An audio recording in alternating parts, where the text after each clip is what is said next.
Metrópole Entrevista. Vamos conversar com a cientista, diretora do Instituto Couto Maia. Boa tarde, doutora Celci, tudo bem? Oi, Chico, boa tarde. Eu já estava ouvindo aí vocês. A gente está aqui, tem dias, nessa cruzada de querer entender assim, a lógica, porque a gente sempre busca uma lógica. Eu não defendo o carnaval, acho que é precipitado ainda acontecer o carnaval. A gente já vê festas que me assustam, e as festas que eu vejo acontecendo, tanto em Salvador quanto em outros municípios. Mas não entendo também essa lógica, doutora Celci, do que é que pode e o que é que não pode. Por que é que 70% da ocupação dos estádios de futebol está permitida e por que é que nos eventos a gente tem restrição para 3 mil pessoas, o último decreto, se eu não me engano. Essa disparidade e é isso que eu não entendo. O vírus é mais simpático ao futebol? Chico, olha, eu acho que tem uma única coisa que a gente tem que comparar é se o evento é em lugar fechado ou em lugar aberto. Porque uma das formas de transmissão são os aerossóis, né? Os aerossóis, eles são pequenas partículas virais que ficam na superfície, né, no ar, por algumas horas. E claro que no lugar fechado isso vai acontecer muito, muito mais facilmente, elas não vão se dispersar quanto num lugar aberto. Então, a maior diferença é essa. Agora, carnaval, eu acho que, se você pensar o que é você ir atrás de uma Baiana System e você pensar um estádio de futebol, o risco ali é muito maior. E outra coisa, você tem beijo, né? Tem gente que vai para o carnaval beijar. Isso é um risco grande, né? As pessoas ficam muito mais aglomeradas. É claro que não é em todos os lugares do carnaval, mas nas grandes atrações a gente vê que é isso. Eu gosto de carnaval, vou, mas assim, é muita gente, muito aglomerado. Eu acho que é pior do que o estádio de futebol. E o estádio de futebol também tem a questão de ser aberto, né? É difícil a gente fazer um decreto que comporte todas as situações. Mas vamos deixar então o carnaval de lado. Eu concordo com o seu argumento. O carnaval tem pegação, beijo, Baiana System, tudo isso que a gente já sabe. Mas então vamos à lógica ainda do governo do estado quando proíbe, tem 3 mil pessoas, o decreto, a concha acústica é aberta, da mesma forma como é a Arena Fonte Nova, talvez até mais, e tem lá uma capacidade de 5 mil pessoas. Por que é que então não se pode ter 70% dessas 5 mil pessoas, que é a mesma coisa que é no estádio, e lá não? Você apenas tem que ter 1.500 porque você tem que estar com as pessoas com os braços abertos, e com essa distância de 1,5 m, então que essas 5 mil passam lá para 1.500 e não 70% como nos estádios. Não, aí eu acho que tem uma incoerência, né? A lógica que vale para os estádios é a lógica que vale para a concha acústica, que também é um lugar aberto. Então, eu acho que a mesma lógica, deveria ser 70%. Né? Agora, se você pensar dentro do Teatro Castro Alves, aí você já muda de figura. Não, mas era essa lógica mesmo, você deu a resposta clara e contundente que eu esperava. É a mesma coisa, eu também raciocino assim, eu busco só a lógica, doutora. Eu não estou defendendo o carnaval, não. Inclusive, se tiver, eu já falei 1000 vezes, eu não vou. Não estou ainda com essa coragem completa para isso. Mas bom que você respondeu claramente para a gente. Doutora Celci, e essa pandemia nova na Europa, essa quarta onda, é de não vacinados realmente? Ou o que é que você tem de informação sobre o que está acontecendo na Europa? A grande maioria das pessoas que estão sendo internadas e que estão morrendo na Europa são pessoas não vacinadas. Isso ninguém tem dúvida, né? Todos os estudos mostram isso, as evidências mostram isso, a imprensa mostra isso. Agora, é claro que nem todo mundo, a grande maioria é não vacinado, mas pode ter vacinado, porque não existe vacina 100% eficaz. Nenhuma vacina é 100% eficaz. Né? Então, algumas pessoas, mesmo vacinadas, vão adoecer. É claro que a maioria dessas vai ser pessoas mais vulneráveis, ou que tem alguma doença prévia, ou idoso. A gente já sabe que as vacinas, elas funcionam menos nas pessoas idosas, a proteção cai mais rapidamente nas pessoas idosas, acima de 65 anos, principalmente. Outra coisa que está havendo aí uma certa euforia são as pessoas que tomaram vacina Janssen, né? Anunciaram que terá a segunda e a terceira dose, mas o Ministério tem ainda pouco acima de 1 milhão de doses armazenadas, quando necessitaria de 4 milhões. Essa coisa já está clara como é que vai ser, doutora Ceci? Olha, o Ministério ele fez recentemente essa inovação de vacinar a terceira dose em todo mundo e de diminuir o período, né? O que está passando aí, que a imprensa está dizendo, é que a gente não tem doses para fazer isso. A intercambiabilidade de vacina, uma coisa que você me perguntou alguns meses atrás e que eu lhe disse, olha, a gente ainda não sabe se pode, hoje a gente já está vendo que pode, né? Então, você pode fazer o esquema primário com qualquer das vacinas e o reforço com a Pfizer, né? Então, você vai poder também fazer o esquema primário com a Janssen e fazer um reforço com outra vacina, né? Isso tudo está sendo visto que funciona. Temos previsões para vacinar crianças a partir de 5 anos. A gente viu que os Estados Unidos já está vacinando com a Pfizer, a gente sabe que tem o pedido aqui junto à Anvisa, a gente viu no Chile a Coronavac sendo aplicada entre crianças e me parecendo que, pelo que eu li, que tem um resultado muito positivo também, doutora Ceci. Não, eu acho que a gente vai chegar a isso, sim, de vacinar crianças acima de 5 anos. Eu não tenho muita dúvida que a gente vai chegar a isso. Agora, é verdade que a criança, a gente já sabe que ela é menos susceptível à doença grave, à hospitalização, né? Mas ela também transmite a doença, ela precisa ser vacinada. Mas aí vai depender do quantitativo de vacina que o Ministério da Saúde está conseguindo comprar para a gente avançar para a criança e também não deixar de fazer os reforços nos adultos e nos idosos. Doutora Ceci, lá no Couto Maia, a gente sempre que conversa faz um raio-x. Como é que está a situação hoje? Os seus pacientes lá são não vacinados, são vacinados, são jovens, são idosos? Qual é o panorama? Pico, hoje nós estamos com 2 pacientes internados de Covid. Então, que número maravilhoso, hein? Coisa boa. Maravilhoso. A gente é o melhor número desde o início da pandemia, mas o que a gente não pode é descuidar.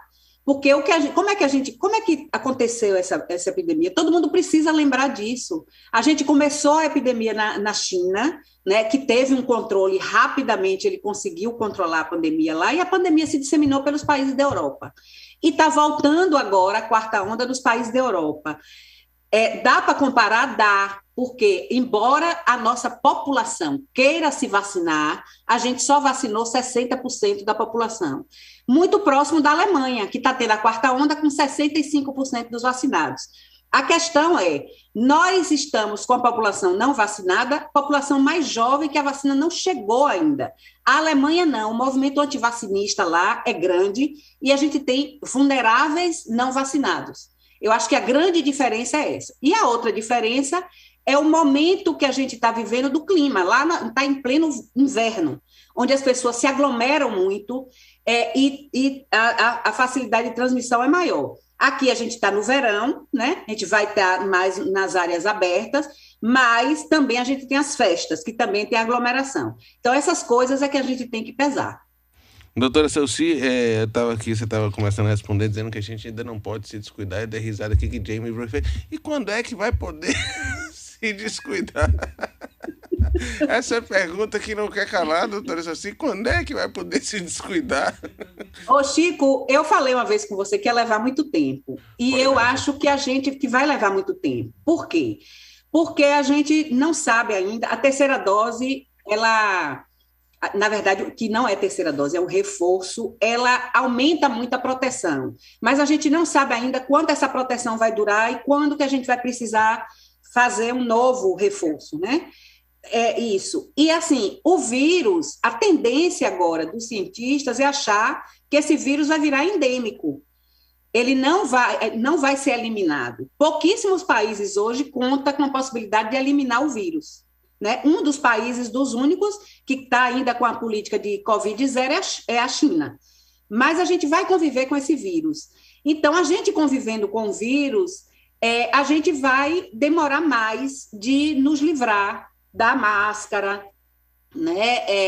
Da higienização das mãos e do distanciamento, em certa medida. Agora, essa coisa, doutora Ceci, das pílulas que estão surgindo, a gente leu notícias de que a Pfizer está desenvolvendo a pílula no tratamento já com a Covid instalada. Essas coisas também não dão a gente uma perspectiva de melhora e de relaxamento maior aí nos próximos tempos? Não, mas isso aí é tratamento, né? A gente está falando de prevenção, é não adoecer. Porque, embora a gente tenha a grande perspectiva de que agora sim vai ter algum tratamento, o que a gente quer é não adoecer. E outra coisa, doutora Celci... Claro que você quer adoecer e se tratar, não. A gente quer não adoecer, né? Claro. Agora, outra coisa que a gente sempre fica ainda um pouco nebuloso, para mim, pelo menos, é que a gente acreditava, tinha no começo da pandemia, de que a pessoa não era reinfectada. Depois se viu que existiam casos de reinfecção e outras, mas não tão grandes os números, né? Como isso é hoje, 2 anos depois, continua com um número baixo de reinfecção? A gente sabe que a reinfecção é muito... Primeiro, você tem uma proteção, quando você tem Covid, você tem uma proteção que dura ali esses anticorpos mais ou menos 3 meses. Às vezes, depois você nem detecta mais esses anticorpos. Então, por isso que não se pode falar que a pessoa que teve Covid não deve vacinar. Certo? Agora, a vacina vai aumentar muito a proteção dessa pessoa para tudo, inclusive para a reinfecção. E a reinfecção, mesmo nas pessoas que não estavam vacinadas, a gente já estava vendo que ela era rara, ela não era uma coisa comum de acontecer. Certo.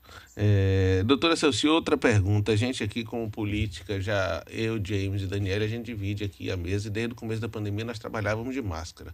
Há uma semana nós chegamos aqui a um consenso de que trabalharíamos os 3 sem máscara. A gente tem um distanciamento próximo, mas ela já está com a cara julgando a gente. O distanciamento próximo... Tem aqui, ó, a distância do governo está na distância da concha. Está na distância da concha. Só que em ambiente fechado. Em ambiente fechado, é verdade. Aí é um agravante. Mas a gente chegou no bom senso de dizer, James, Daniela, se a gente, qualquer um de nós, tivermos qualquer sintoma, que seja garganta arranhar, acordar com a dor de cabeça, ou você vai usar máscara ou não vai ao trabalho. E a gente está mais antenado, ligado nisso. Esse tipo de convívio já existe, é permitido ou é totalmente vetado? Estamos aqui cometendo um crime. Chico, eu acho que vocês 3 estão vacinados, né? Sim.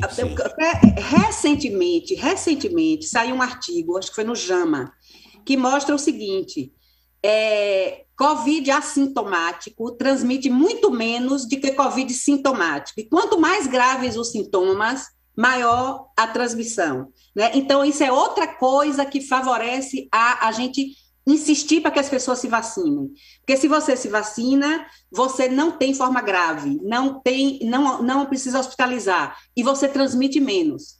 Então, assim, a pessoa assintomática tendo Covid, a transmissão dela é muito menor. E o que eu falei, quanto mais sintomas a pessoa tem, mais ela está transmitindo. Então, eu acho que o cuidado que vocês têm que ter é esse. Alguém teve alguma doença respiratória, alguma coisa, ou bota máscara ou não vai trabalhar. Exatamente isso. Hoje, por exemplo, tem 2 dias que a Daniela não está aqui presente porque ela sentiu no fim de semana qualquer coisa, fez um exame na segunda, por segurança fez um outro hoje, todos os 2 deram negativo, ela não está com Covid, voltará aqui ao convívio, mas aí, James, tem uma... Não, a gente não está de todo errado. Não, as pessoas que trabalham convivendo muito, por exemplo, no hospital, as pessoas que trabalham muito ali comigo, a gente tira a máscara, a gente fica de máscara, mas a gente tira para tomar um café, tira para beber água, então aquela convivência ali é como se você se fosse uma família, né? Que você está convivendo na sua casa. Com a esposa. Então, claro que você tem que ter cuidado, não pode se descuidar, mas essa proximidade permite isso. Ainda na etiqueta do Covid, seu filho em casa corizou, segura em casa, aula online, qual é o procedimento? Segura em casa. Filho alérgico, segura em casa também? O quê? Rinite alérgica, o filho é alérgico, acordou com alergia. Você sabe que é alergia, mas na rua quando você... A gente vê muito, Chico, se esses sintomas são muito... É claro que uma rinite alérgica, a gente viu muito isso. Você está com a rinite alérgica, faz o exame e é Covid. Mas, assim, aquela pessoa que já tem, ela sabe Aquilo ali está um pouquinho diferente. Eu sei, tenho. Mas, por exemplo, doutora Celci, meu filho, João, ele herdou minha alergia. O Pedro não tem nada. É impressionante como a genética é. Um tem completo sintoma, até o coçado do nariz é igual. O outro não tem nada, é igual a mãe. E João, quando tem crise de alergia, coitado, ele fica fungando o olho, o nariz. É terrível. Você manda, é que nem James aqui. É o sujeito tosse do lado de James e é mesmo desconhecido em qualquer lugar. Pode ser na fila do mercado, ele faz... misericórdia. Um dia desse, ele quase toma um supapo na rua. Pergunte, é mentira, James? É verdade. Aí, ó. Mas aí você hoje, com essa etiqueta do Covid, o sujeito que dá uma tossida, um espirro, coça o olho, todo mundo já olha em volta, né? Então, por essa nossa atenção, é melhor ficar em casa. São os dilemas do dia a dia que a gente está vivendo. Não tem uma resposta precisa para isso. É isso. É por isso que eu estou dizendo, a gente precisa aqui conversar sobre essas coisas para criar a etiqueta do Covid, para as pessoas também sentirem seguras de como se portar. Tossir, é no braço que você tem que tossir. Né? Não pode lavar a mão imediatamente depois. Então, essa etiqueta que a gente já discutia lá desde o H1N1. É a mesma, né? É isso. É a mesma. Isso. Doutora Celci, São Paulo liberou carnaval, outros estados liberaram, James fez uma pontuação correta. O que é que adianta a gente aqui proibir e depois o vírus vir circular pela mesma forma como chegou da Itália, do início, por exemplo? Chico, São Paulo, eu não estou querendo defender o governo de São Paulo, mas São Paulo é o estado que tem o maior número de população vacinada. Se eu não me engano, já chegou a 72%. Na Bahia, a gente está chegando a 52%. Então, tem essas diferenças também que a gente precisa levar em conta. Quando a gente... E, assim, é muito diferente você ter um carnaval e você depois receber um ou outro turista com a doença, né? Então, assim, esse raciocínio de James tem algum reparo a ser feito. Eu acho que não é igual. Muito bem, doutora Celci, muito obrigado. Sempre uma maravilha. Mas eu quero falar uma coisa, Fale. se você me permite. Todas. É uma notícia assim, quase de primeira mão. Nós abrimos essa semana o nosso CRI, que é o Centro de Referência de Imunobiológicos Especiais do Cotumaia, que é a vacina lá que a gente sempre teve para as pessoas que têm outras doenças. A gente abriu para fazer vacina de Covid para aquelas pessoas que tiveram dificuldade de acesso. Então, eu me vacinei no interior, não consegui fazer minha segunda dose, eu não estou conseguindo fazer minha terceira. É o CRI do Cotumaia, de 8 às 17, de segunda a sexta. Aí, ó, vamos reforçar. Isso vai ajudar a gente a aumentar a nossa taxa de vacinação. E a AIDS está sendo mais falada? Os jovens estão mais preocupados, doutora Celci? Tem surtido efeito aí essa comunicação? Não, eu acho, assim, o que a gente está vendo em termos de AIDS, em termos de tuberculose, aliás, em várias doenças, complicado, está complicadíssimo. E isso está, inclusive eu estava ouvindo o programa de vocês ontem, falando da questão da regulação. Tem uma demanda reprimida enorme que está sendo colocada agora, e a gente vai levar um tempo para dar conta dessa demanda reprimida. E só volto a dizer, a gente está vendo no Cotumaia uma coisa que a gente está vendo com muito mais intensidade do que antes do Covid, né? Que são as pessoas jovens com doença avançada e as pessoas vulneráveis. Eu acho que a miséria aumentou e isso já está se refletindo nos hospitais. Ave Maria. Vamos aí, ficar atento. Obrigado, viu, doutora Celci? Sempre uma maravilha conversar com você. Muito obrigado.